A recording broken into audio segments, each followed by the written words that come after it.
Predseda vlády Robert Fico je na oficiálnej návšteve Uzbekistanu. Robert Fico a uzbecký prezident podpísali spoločné vyhlásenie medzi Robert Fico sa vyjadril, že mimoriadna... Zo Slovenska do Uzbekistanu vyvážame najmä automobily, súčiastky a pneumatiky.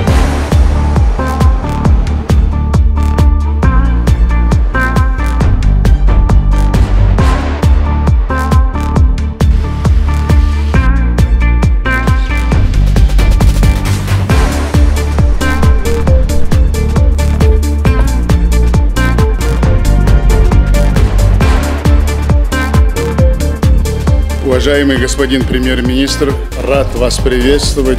Благодарю, что приняли мое приглашение. Вы приехали с такой представительной делегацией. Это говорит о серьезном сотрудничестве с Узбекистаном. Мы очень серьезно готовились. Мы подпишем исторический документ, декларацию об установлении отношений стратегического партнерства между Узбекистаном и Словакией. Ja vám chcem zablahoželať k vašim suverénnym postojom a chcem vám zablahoželať k tomu, že pod vašim vedením vaša krajina neúryteľne napreduje.